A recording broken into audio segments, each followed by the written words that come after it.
జై శ్రీమన్నారాయణ. అస్మద్గురుభ్యో నమ. యద్రూపమేతన్నిజమాయయార్పితం అర్ధస్వరూపం బహురూపరూపితం సంఖ్యానయస్యాస్త్య యథోపలంభనాత్ తస్మై నమస్తే వ్యపదేశరూపిణే. సర్వపదార్థముల రూపంలోనున్న ఈ జగత్తు నానా నామరూపములుగా భాషించుచున్నది.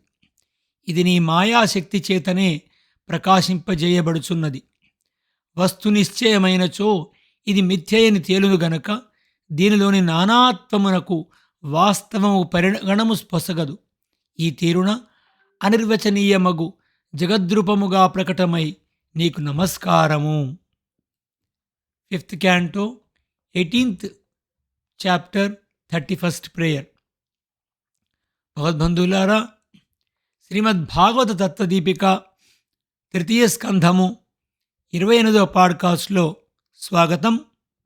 ఇంతవరకు స్వయంభువ మనువు భగవంతుడు చెప్పినట్టుగా తన కుమార్తెను తీసుకొని వచ్చి కర్దమ ప్రజాపతి ముందు ఉంచి తనను స్వీకరింపమని చెప్పేసని ప్రార్థిస్తాడు.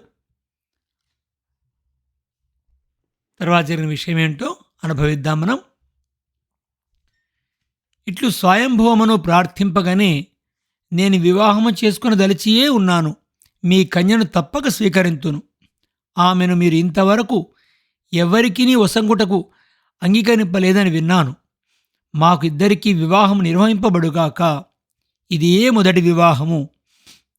వేదమంత్రములతో ప్రసిద్ధముగా వివాహము మా ఇద్దరకు జరగవలెను. ఆమె సౌందర్యము చేత శీలము చేత ఆభరణములు లేకపోయినను ప్రకాశించుచున్నది. అట్టి మీ కన్యను ఎవరు స్వీకరింపరు? ఈమె చిన్ననాడు మేడపై బంతితో ఆడుకొనుచుండా కాలి కదలికలో ధ్వనించిన అందెల చప్పుడు విని ఆమె అటునటు చూచిన చూపులకు మోహబడి విశ్వావసు తన విమానము నుండి క్రింద పడినట. ఆమె స్త్రీజాతికే ఆభరణం. ఆమె ఉత్తానపాదుని సోదరి, స్వయంభో మనువు కుమార్తె. లక్ష్మీదేవి చరణసేవచే ధన్యతను అందిన వానికి గాని ఆమె లభింపదు.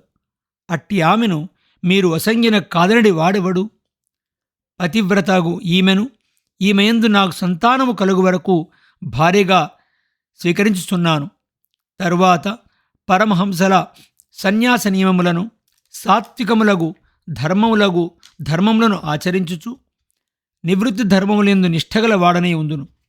ఈ దేవ తిరియక్ మనుష్య స్థావర రూపములచే విచిత్రముగు జగత్తు ఎవని నుండి వెలువడినదో, ఎవని వలన నిలిచి ఉన్నదో, ఏ భగవానుని యందు మరల చేరుచున్నదో, ఎవడు లోన ప్రవేశించి విశ్వమును శాసించుచున్నాడో, ఎవడు ప్రజాపతులందరకు స్వామియో అట్టి అనంతుడగు భగవానుడు ఈమెను భార్యగా స్వీకరింపమని నన్ను ఆదేశించినాడు అని కర్దముడు చెప్పి మనస్సులో భగవానుని ధ్యానించుచూ మౌనముతో ఊరకుండెను.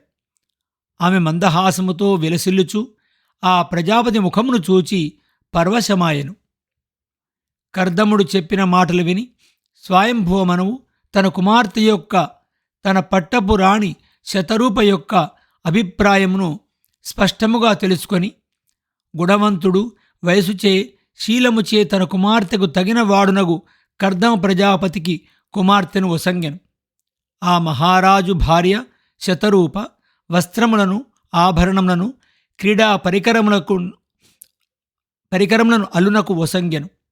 సదృశుడగు భర్తతో కుమార్తెను చేర్చి బెంగ తీరిన వాడై ఆమెయందు గల ప్రేమాతిశయముచే మనసు చెదర ఆమెను ఆలింగనము చేసుకొని ఆమె ఎడబాటును ఓర్వలేని వాడై కంటనీరు పెట్టుచూ కర్దముని వద్ద ఆజ్ఞ తీసుకొని భార్యతో కూడా రథమును ఎక్కి తన పురమునకు ఏగెను. సరస్వతీ నదీ తీరమున కల తపోధనుల ఆశ్రమములను సేవించుచు వారు వారి పట్టణమును చేరిరి. ప్రజందరూ వారిని ఎదుర్కొనిరి. వారి రాజధాని బర్హిష్మతి. ఆ పట్టణము సర్వ ఐశ్వర్యములతో నిండి ఉన్నది. వరాహవతారమున భగవానుడు ఒడలు దులుపగా రోమములు అచటపడి అవియే దర్భలుగా అచట మొలిచినవి. అవి ఎల్లప్పుడూ పచ్చగా నుండును.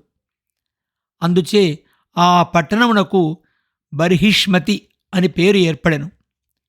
ఆ కుశకాశములతో అనగా దర్భలతో రెల్లులతో యజ్ఞ విరోధులను తొలగించుకొని భగవదారాధనగా యజ్ఞములను అచట ఋషులు ఆచరించుచుందురు.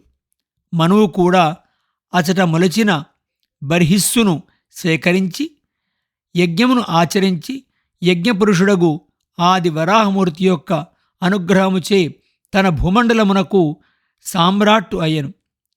బర్హిష్మతి నగరమును ప్రవేశించి తాపత్రయములు లేని తన భవనమున ప్రవేశించిన మనుచక్రవర్తి భార్యతో కుమారులతో తన ధర్మములకు భంగము కలగకుండా కామములను అనుభవించుచుండెను. అతని కీర్తి ప్రాతకాలముననే దేవగాయకులగు గంధర్వ కిన్నరాదులు గానము చేయుచుందురు. అయినను అతడు అహంకరింపక ప్రేమతో భగవత్కథలను వినుచుండును. ఎన్నో భోగములను అనుభవించుచున్నను భగవానునే సంతతము ధ్యానించుచు భగవద్గుణములనే అనుభవించుచున్న వాడగుటచే అతనిని మనసు భోగములపై లగ్నము కాలేదు. భగవత్కథలనే చెప్పుచు వినుచు భగవత్కథలను కీర్తించుచు కాలము గడిపడి అతని జీవితము సార్థకమై సాగుచుండెను.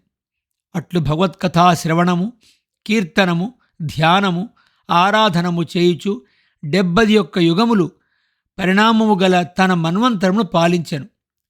సంతతము భగవానుని యందే మనసు నిలిపిన వాడగుటచే అతనికి ఆధ్యాత్మికాది తాపములు లేకుండా పోయెను.